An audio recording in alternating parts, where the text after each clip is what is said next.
Mother's Day, everybody. Well, I am going to talk a little bit about mothers, but not so much as you would think. The title is Leaving a Legacy of Faith. I gave a lot of thought to this, like what would I want to share with people, whether they're mothers, fathers, disciplers. Something I did earlier when Daddy was out of town one weekend, I thought, I'm going to have a date with Jesus. And so the thought just came to me, and Jen and I had talked about this before, about the Apostolic Center, that how much faith do we have for miracles like that? And we said, well, at least we have a mustard seed, and that's what Jesus said, you got to just at least have a mustard seed. And I'm going to pass this around, you guys can see how small that really is. In fact, I had trouble taping it on this card because it was so tiny. And the grandkids came over earlier, and they wanted to see what they were like and the size of them. Here's the verse. If you have faith as a mustard seed, you shall say to the mountain, move from here to there, and it shall move, and nothing shall be impossible to you. And this is the size of it. So, and as far as mothers go, I started thinking about all my relatives that had poured into my life, especially the women folk. She had sent some pictures, and these are just really cool ones. One is my great-grandma standing there, and then another one's my grandma and my mom in the background, and then my aunt there in the front. But they're walking along a city street. So I thought about my Grammy and Gramps. My Grammy was my great-grandma on the Unruh side. That was my maiden name, Unruh. And she would have us over, she and Gramps, and we'd play with coloring books, and we'd sit by her treadle sewing machine, because I remember being on the floor a lot, playing and coloring and all that kind of kid stuff. It's like one of my earliest memories. And so we'd see the treadle sewing machine, and we'd push on it with our hands, and the sewing needle would go up and down, so there was no electricity to it at all. And they always took care of us, made sure we had prunes, you know, in case we have difficulties. So my grandma Owens was a woman of faith, and she loved Jesus. And, you know, we always went to church, but she had health issues and was an invalid part of her life where she couldn't even go to things that my mom had at school. When my mom was younger, she had lung issues. But she was a woman of faith, and I knew she was praying for us. Wow. So even though we didn't have cell phones and we didn't always get a lot of calls back then because they're so expensive, I knew she was praying for me. And then I know she would talk about the Lord, and so that was instilled in us without us even thinking. Also, when she passed away, people said, you can have some of her books if you want. And I picked out some by this author I didn't know about. Her name's Catherine Marshall. And she wrote stuff started in the 40s. She was married to Peter Marshall, who was like the pastor for the Congress, I think it was. Yes. And he passed away at an early age. Anyway, she's got spiritually uplifting books. She wrote the book Christy, if you ever saw that old series that was on TV about that. Oh, Christy, yeah. Missionary teacher. Yep. So it's almost like my grandmother had left it there for me. And then the Lord pointed it out. Take these books, take by this author. And I've been collecting them ever since. I want to read this part about my mom. I was the third child and was born when Dixie Unruh was only 20. So I was number 3, and she was 20 years old. Through my mom, I gained a love for learning, reading, and Jesus. I got my sense of humor from my mom. My mom sang solos and quartets in church. She kept asking my sister and I to sing with her, and in our shyness, we refused. But at least we sang with her in the choir.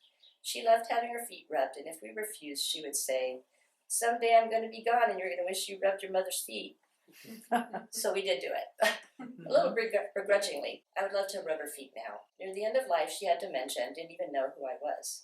When I sang Jesus Loves Me to her, she perked up and said, I know that one. And so in the recess of her mind, that was special to her. And she still loved Jesus. And I feel like when people are going through dementia, that the Lord is still communing with them and talking with them. And they understand what he's saying, even if they don't know who we are or... Their spirit doesn't have dementia. Right. So what kind of legacy do we want to leave? And I want to leave one of faith. But how do I build my faith? So that night when I was sitting on the couch and Danny was out of town and I'm meeting with the Lord, he gave me some insight to that. I knew I could muster up at least the size of a mustard seed. So how do I make it bigger, though? Because that's so little. I know he's saying that's the bare minimum. And so how do I make it bigger? I started researching some verses. So I found the mustard seed verse, or actually my husband found it too for me today, twice in the Bible on how that's all that you need at least to start with. I think he would like us to have more, and that we should learn more. So I prayed, show me faith. And so I started reading Hebrews 11. So if anybody has a Bible, if you can open up to Hebrews 11. And this is the Hall of Faith, they call it, because it was so many people that had faith and what the outcome was. They didn't always get to see the outcome of it, but they still had the faith, and they're seeing it now. So, Jen, could you read that first verse then? Now, faith is confidence in what we hope for and assurance about what we do not see. Okay, so now faith is the assurance of things hoped for. So I kind of equate hope with the word faith too. This verse so many times, and it gave me an idea of what hope is. If it's the assurance of things hoped for, that means we are hoping for things he promised. Even though we may not see the promise fulfilled yet, we have the conviction that he keeps his word. So to me, that's the key word there, conviction. We have the evidence that he keeps his word because we've seen him do it in Scripture, and we've seen it happen in our own life. Jesus has always kept his word for me. I used to keep a blessing jar that people write on little slips of paper on. They write on pieces of paper what God has done for them. So every time a little blessing happened. Okay, so you write the blessing down here. This one happens to say, Bob Dad bought me a package of bone broth from Dr. Axe because I was telling him how it's going to be really healthy for me and all this, so he paid for it. We got to see Warren the day before he passed. Okay, Warren was a guy in our Bible study group, and he couldn't hear much, and he'd sit there and just be smiling, and we were going around the circle sharing stuff, and he said, I don't know what we're talking about, but it just feels good to be here, you know. He couldn't hear a word. And then he was in hospice, so we went to visit him. So it was a blessing that we got to visit him before he passed away. So one day, I thought, well, I'm going to read through them all. And I had way more than this at that time. And so I took them all out and read them, and then I'm putting them back in like this, and I look and I go, wait a minute, now it looks fuller. And so what I figured out from that was, if you review your blessings, then your faith grows. And Very so good. it's like they Very expanded. So yeah, you guys, if you try this, it's just so encouraging. I did it when the kids were little. So it really bolstered their faith too. Okay, so back to Hebrews, verse 2, Jen. All right. This is what the ancients were commended for. So for it, men of old gained approval. This verse says they gained approval for having faith, not for having received it.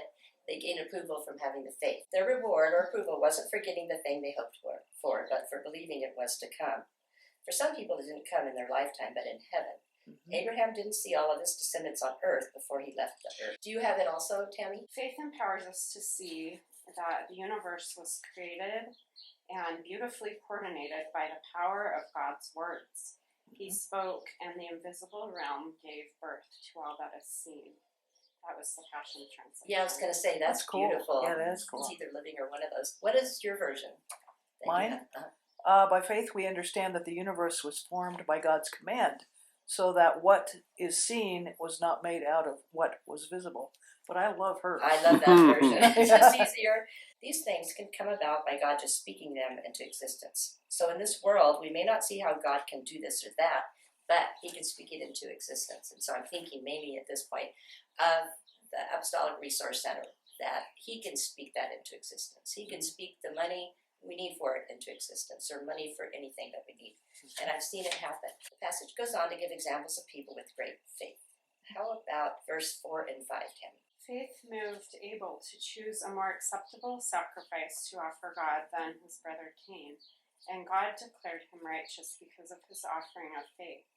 By his faith, Abel still speaks instruction to us today, even though he is long dead. Faith translated Enoch from this life, and he was taken up into heaven. He never had to experience death. He just disappeared from this world because God promoted him. For before he was translated to the heavenly realm, his life had become a pleasure to God. So he got to skip the death process altogether. And there's one other person that did too, right? Who was that? Elijah. And without faith living within us, it would be impossible to please God. For we come to God in faith, knowing that he is real and that he rewards the faith of those who passionately seek him. Without faith, it's impossible to please him. For he who comes to God must believe that he is, and that he's a rewarder of those who seek him. So it just occurred to me at that point, while I'm doing my little Bible study, it came to me that, how do I make it bigger? by seeking him first. And now that just seems so obvious, doesn't it? It's like, how do I get to that point where it starts growing? We just have to seek him, and he promises he'll give it to us. And he's a rewarder of those that seek him. So I started thinking, well, how can we seek him? Because we do it on a daily basis, but just I'm wanting to write down some concrete things. In fact, if you guys want to go first, can you think of ways that we seek him? Have a conversation. And have a conversation with him. Worship? Worship, reading the Bible. Come on. How about being out in beautiful creation? There you That's go. a good one. That's awesome. That's great. Just taking the time for all of the above is critical. Making and taking time.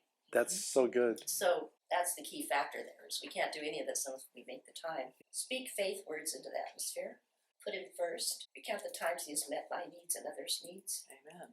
Read books about faith. Sorry, my voice is going out. Especially biographies. We watched a movie that was so good the other night. Did I tell you about it already? It's called Sabina. Annie, can you tell her about it? So Sabina, Richard Wormbrandt was an avowed atheist in Romania, and he got tuberculosis and had to go to a sanatorium to recuperate, which he did. But he was an extremely busy man, but by getting tuberculosis, stopped everything. And then to top it all off, he had a nurse, and the nurse would yell at him if he was moving around or if he was even reading. If he had to be laying on that bed doing nothing, and so his whole life, he's just laying there. But what it did is it put him in a position to think about life and think about himself and to kind of reconsider his conviction. And then someone did give him a Christian book, which he would read little snippets when the nurse wasn't yelling at him to put it down. Born Again. Well, I know, but there's the part with Sabina, his wife. Yeah. So then That's then Sabina. They were both Jewish, but not practicing Jews, but they were both Jewish. That is how you build your faith. We're watching this movie, and my faith was strong, but then again, it was like, wow, could I have that much faith that I could do that? Is sacrificed and then seek him with all your heart and soul. But from there, you will seek the Lord your God, and you will find him. If you search for him with all your heart and all your soul, ask and it shall be given you, seek and you shall find. That's Matthew 7:7. So I'm going, okay, so the way to get it is I make sure I'm really seeking him more than I even am now. And what ways could I do that, which we just listed? So it struck me, if I seek him, I will find him, and that's where I find faith. And then the epiphany hit me like, okay, we have faith because we consider him faithful. Mm-hmm. And that's what builds our faith. Mm-hmm. So there's a pattern here. We seek him, we see him faithful, and our faith grows. So while we're seeking him, all these things will be happening. In fact, they're already happening in everybody's life now, where they see him faithful. And so seek him, we see him faithful, and our faith grows. And so I tried to figure out how I could depict this, that it just got bigger and bigger. So I just wrote it out bigger and bigger. Can you see how it grows like that? And it's such a simple idea, and some of this we're already doing, but to do it intentionally. We seek him, we see him faithful, our faith grows. Well, I'm trying to watch my words. That's what God's sort of pointing me out, that I need to watch my words. And it's not proclaiming to get something. Like, Right. I want that car, I've always wanted a Corvette, and I'm going to claim it. That's not what I'm saying. But I'm saying, maybe I'm going through a bad day or something, and I go, no, God has control of this, and he is a genius. The Holy Spirit can deal with this. And my computer's going wacky, I don't know how to deal with it, and so I say, God, you're the one that can help me out with this. So I'm always looking for Jesus in a stressful situation, and it's helped me to calm down and go, okay, Jesus has got this. So it's Practicing it. yeah, just speaking it out rather than like, oh man, there's my computer, it's all broken, I'm gonna spend $1,000 to get it fixed, where we say things out of our mouths like that just sounds like it's a mess. But to watch my mouth and say, no, I'm not gonna go down that road. Does that make sense? Oh.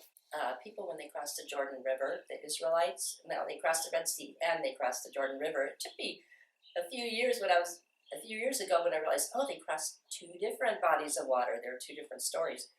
And the Lord told me to pile some stones of remembrance, True. which still stands. It says in the Bible. I don't know if it's there now, but so we done that in our little rock garden out there. We take a stone from someplace we're visiting and write on it. And I felt like we could take Okay. it. Actually, when I was in Israel at the Jordan River, I saw the rocks. It said Joshua was here.